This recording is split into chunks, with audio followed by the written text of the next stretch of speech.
100 ans après la Grande Guerre, les hommages aux poilus se multiplient, mais cet après-midi, la commune d'Hermonville, dans la Marne, célèbre les douaniers français. Certains d'entre eux furent formés sur place à l'espionnage dans une école spécialement créée. Pour en parler, Gilberte Touret nous a rejoint sur ce plateau. Bonjour. Bonjour Mathieu. Vous êtes la secrétaire du comité de sauvegarde du patrimoine d'Hermonville. Un mot sur cette école spéciale fondée en 1915. On ne peut pas la visiter actuellement, c'est la demeure d'un particulier. On y a formé des dizaines de douaniers à l'espionnage avant de les déposer en avion dans les Ardennes, derrière les lignes ennemies.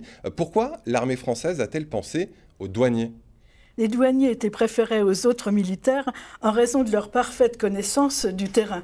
Parce que la forêt ardennaise est très profonde et les douaniers avaient l'habitude d'y travailler eu égard à leurs fonctions.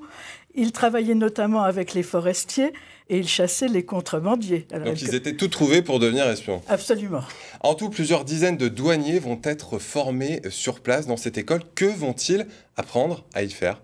Ils apprenaient notamment à utiliser les pigeons voyageurs pour envoyer des messages codés. Et ils apprenaient ensuite des rudiments de mécanique. C'était l'aviateur qui devait les transporter en territoire occupé, qui se chargeait de cette formation. Ils étaient également formés pendant 8 jours à des actions de sabotage et à du renseignement. Oui, alors le sabotage, oui, ils sabotaient les voies ferrées, les viaducs, le renseignement, c'était le renseignement militaire, les mouvements de troupes par exemple. Voilà. Plein d'informations très utiles pour l'état-major français. Nouvelle identité avant de partir et un choix qui leur était proposé, celui de s'habiller en tenue civile ou militaire. Qu'est-ce que ça changeait fondamentalement pour eux ? Alors, ils partaient sous un faux nom, bien entendu, mais ils revêtaient leur uniforme militaire parce qu'en cas de capture, ils étaient considérés comme prisonniers de guerre. Sinon, en tenue civile, ils auraient été considérés comme de simples espions. Et qu'est-ce qu'ils risquaient ? Fusillés sur place, sans sommation. Voilà.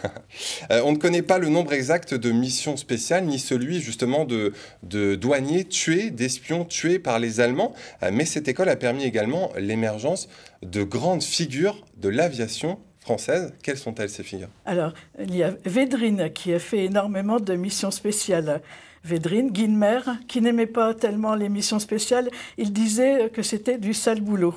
Voilà, il y avait aussi... C'était pas assez prestigieux pour lui ? C'est-à-dire qu'il a eu des passagers qui malheureusement ont perdu la vie et ça l'a beaucoup découragé.